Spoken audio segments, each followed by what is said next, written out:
O disjuntor de proteção, sabemos que ele vai atuar com curto-circuito e sobrecarga. Esses disjuntores aqui, ó, eles vão atuar ou se houver um curto-circuito. O que seria um curto-circuito? Você tem um fio que acabou, um exemplo, que acabou sem querer ou de alguma forma, um rato roeu e tocou um no outro.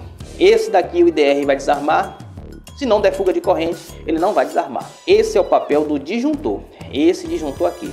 Curto-circuito, encostou um fio no outro, sai aquela centelha, ele vai e desarma. O papel do disjuntor. Sobrecarga.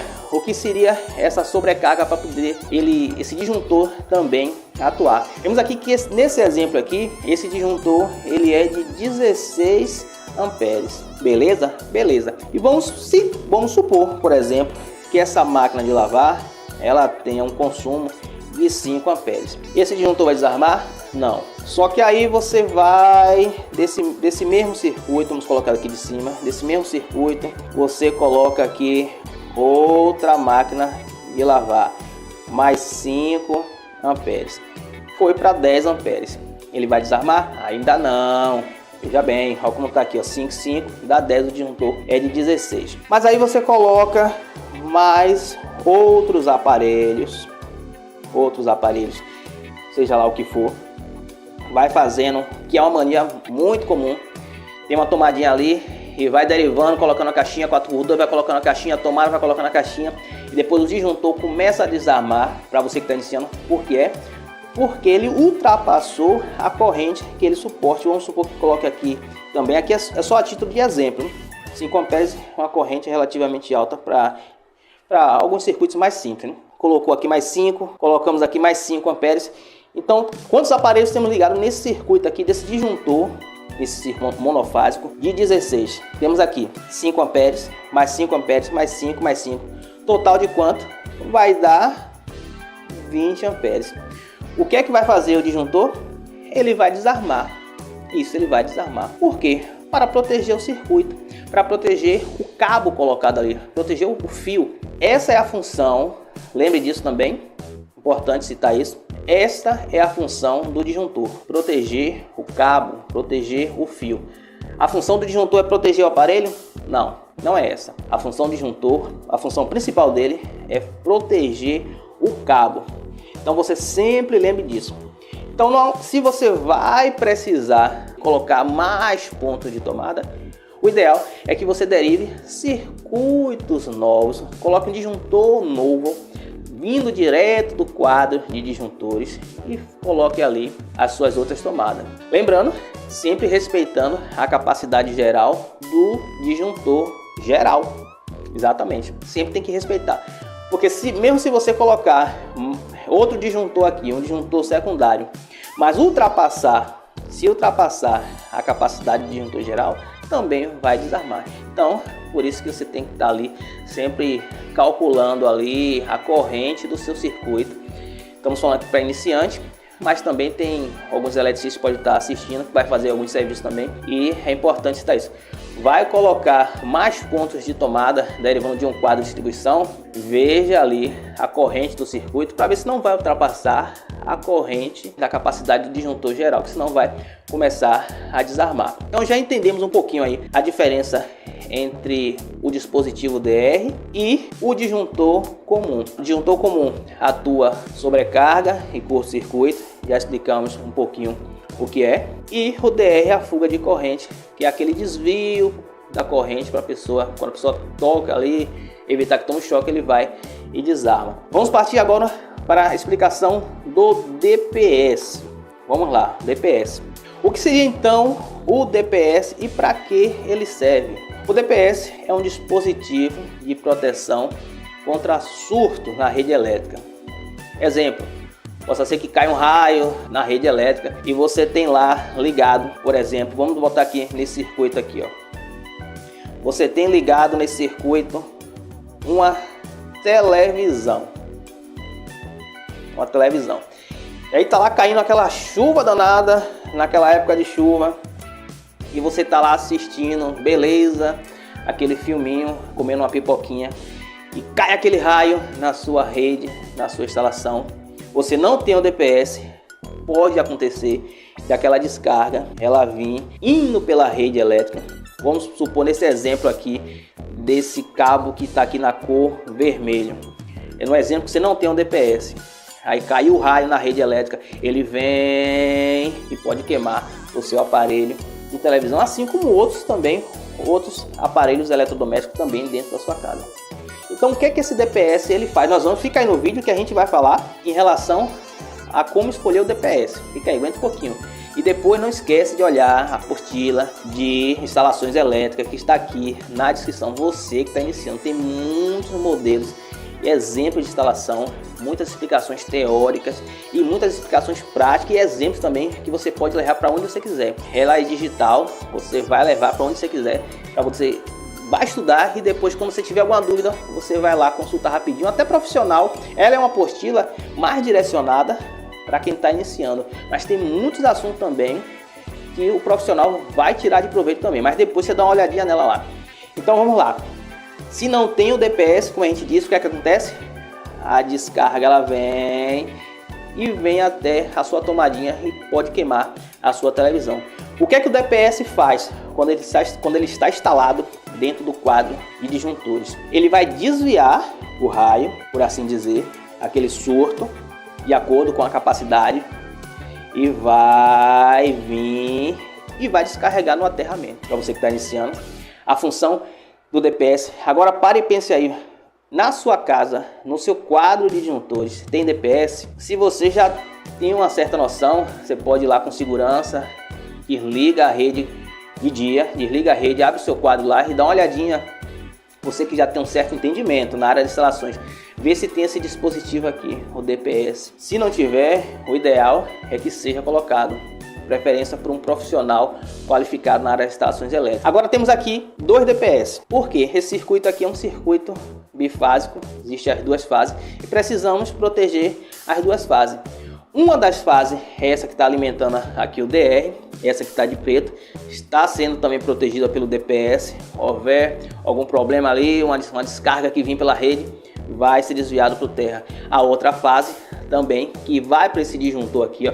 Veja que esse disjuntor ele não passa pelo DR, ele vem direto. Vamos supor que fosse uma tomada ali da sala que não tem necessariamente a exigência da norma que seja passado pelo DR. Lembrando também que se chuveiro elétrico é obrigatório ter um DR. Lembre, chuveiro precisa ter um DR. Ainda mais se tiver com aterramento TT, isso aí é uma outra história que a gente não vai falar nesse momento aqui. Então o dispositivo de proteção contra surtos, o DPS, ele é fundamental na instalação elétrica. Aguenta aí que a gente vai explicar um pouquinho como é que você escolhe esse dispositivo, como é que você faz essa escolha. E nesse exemplo que nós temos aqui, nós temos esse valor aqui de 175 volts. E tem também de 275 volts. E aí você fica, mas eu coloco qual? Eu coloco o de 175 volts, coloco o de 275 volts. Nesse tipo de instalação aqui, nesse quadro residencial, você pode colocar o de 175 volts sem problema. Como é que você pode determinar de uma maneira? Você pega o seu alicate amperímetro, seu multímetro na verdade, e coloca ali na escala de tensão. E aí, se você medir a sua fase e o seu aterramento, veja bem, você mediu a sua fase e o seu aterramento, ele der 127, uma das fases, não é fase com fase, é a sua fase e o aterramento. Der 127, o seu DPS pode ser de 175.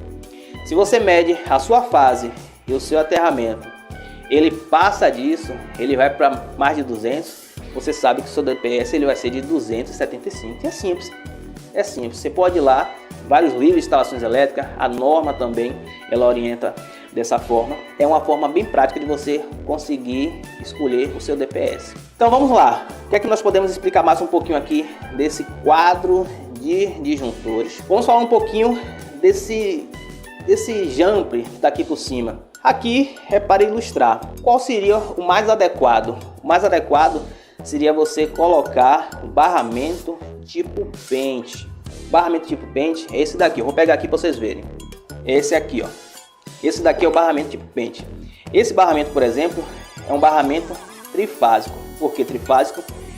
uma fase, a outra no meio e a outra aqui na extremidade. Se fosse usar nesse circuito, seria um barramento bifásico. Pode ser feito sem o barramento? Pode, ele funciona também. Você coloca os terminalzinhos na ponta do cabo. O cabo, atenção que essa parte agora é importante também. Esse jump, se você decidir fazer com o próprio cabo, ele precisa ser aqui, ó, nesse mesmo milímetro do cabo de alimentação. Pode ser igual ou maior. Então você vem fazendo esse, como popularmente chama, esse jampreamento aqui com um pedaço de cabo, coloca os terminaizinhos na ponta, prensa ele e vai fazendo, que não tem problema nenhum. Quando tem o DR, às vezes até facilita fazer esse jampreamento com os próprios cabos. E algumas partes aqui pode ser colocada barramento tipo pente dessa forma aqui no seu respectivo circuito de maneira organizada. Mas agora você tem algum neutro, um neutro que você não vai para um circuito que não vai passar pelo DR. Então, o que é que você pode fazer? Você pode ter outra barra de neutro e vai vir uma alimentação do neutro sem passar pelo DR. E daqui você vai para o seu respectivo circuito que não passa pelo DR.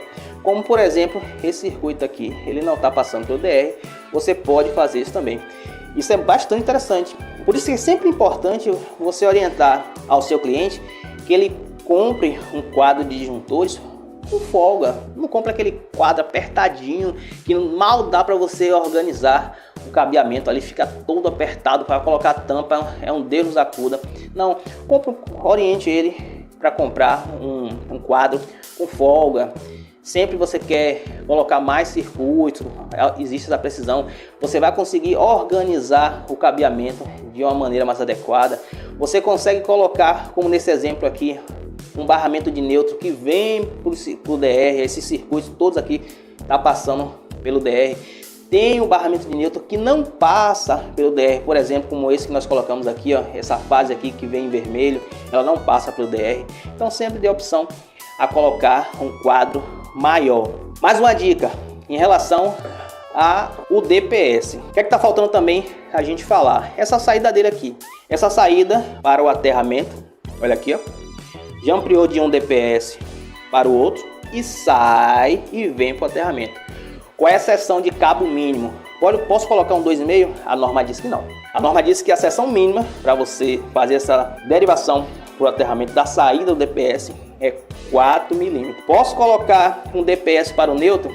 Pode também. Não tem problema nenhum.